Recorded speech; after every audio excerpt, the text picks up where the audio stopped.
Welcome everybody. In this video we're going to be taking a look at the features of the CR85 laser radar detector from Whistler. We got the unit right here. And as you can see, we got a nice matte black finish around the edges here, along with the glossy black inserts in the middle and across the front. Alright, we've got our 4 control buttons across the top of the unit here, our dark, quiet, city, and menu buttons. And then over here on the side of the unit we've got our volume control switch, which also acts as our power button. Back up here in the corner is our bracket release button, and that's going to allow us to remove the windshield bracket once we've got that locked into place. On the other side of the unit here we've got our power socket. This is where we'll plug our power cord into. And then this little hole right here is our light sensor for the auto dim feature. Okay, so let's go ahead and plug it in and get it turned on and take a look at what this unit will do. So once we've got our power cord plugged in, again what we're going to do is we're going to press in on this wheel to turn the power on. Once we do that, it's going to go through a little power on self-test and show us some of the features that are turned on and off. So let's go ahead and take a look at what happens. As you can see, the unit's powering up here. K-band, K-A-band, laser. It lets us see what the alerts are going to look like and hear what they sound like. And like I say, it goes through some of our features here, shows us what's turned on and off, and eventually comes to rest, shows that we're in the highway mode. Okay, the first button that I want to show you is going to be the dark button here. So what will happen the first time that we press this is we're going to get into the dim mode. Dim. And what this will do is it lowers the brightness of the display until you get an alert, at which time the brightness of the display will come back to full illumination. If we press the dark button one more time, that puts us into the dark mode. Dark. And what that does is going to lower the brightness a little bit more, and then when we do get an alert, it'll shut off the display altogether. We'll still have our audio for the alert, but no more display. And then once the alert passes, the display will return to the dim illumination. So if we press the dark button one more time, we got our 2 beeps and we go back to full illumination. Alright, the next button here is going to be our quiet button. This is going to operate 2 different ways. The first time that we press the button is when the unit's idle and we're not getting an alarm. It's going to put us into the auto quiet mode. Auto quiet. Okay, so what this is going to do in the auto quiet mode is when we do get an alert, it's going to give us a few seconds of our normal audio, and then the volume is going to drop down to the lowest setting. So let's go ahead and trigger an alert and see what that sounds like. Expand.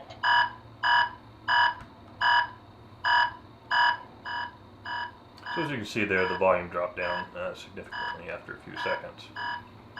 Alright, once that alert passes, what we can go ahead and do now is press the quiet button one more time, and we'll get 2 beeps, and let's just know that we've turned the auto quiet mode off.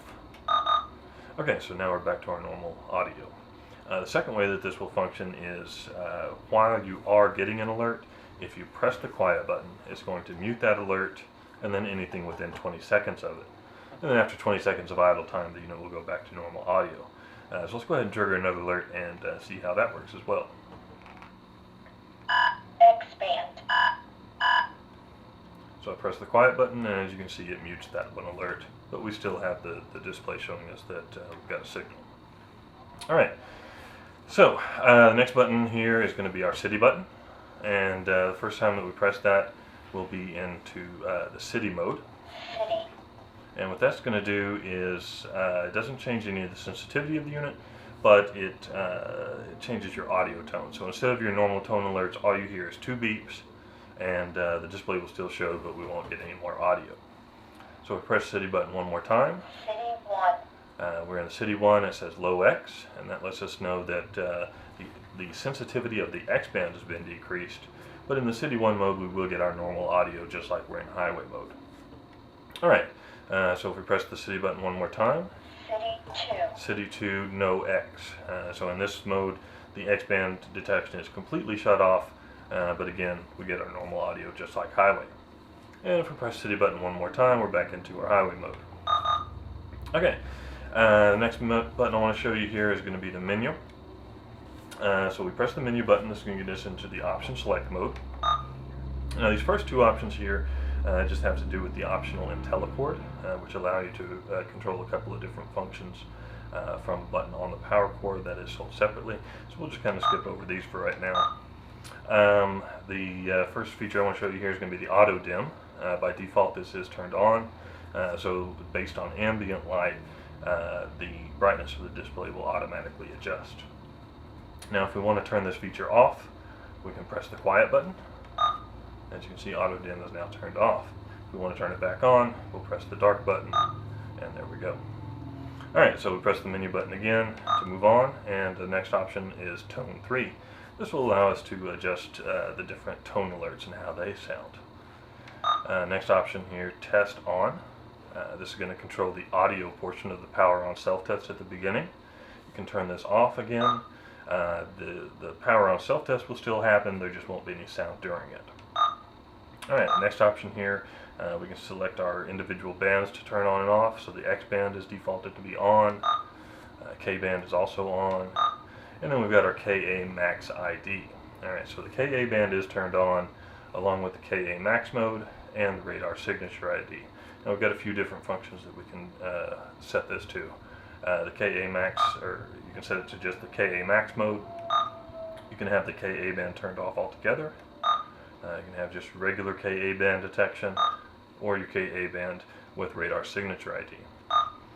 Alright, next is going to be laser. It's defaulted to normal, but we can again press the dark button and turn the laser off, or turn it to where the laser signature ID is turned on. Okay, the next button here is going to be for the laser windows. Now these numbers here, 0.02 to 0.95. 1.0 would be 1,000 pulses per second. So this is going to be picking up anywhere from 20 to 950 pulses per second in this window. These can be turned off again by pressing the quiet button or back on with the dark button. The next window is going to be from 2.6 to 3.2, and our third window is from 3.8 to 4.2. Okay, next option here is for the safety warning system. This is off by default, but if that system is in use in your area, you can go ahead and turn that on. Okay, voice. This is for our real voice alerts, on by default. And the next option here is for the pop mode.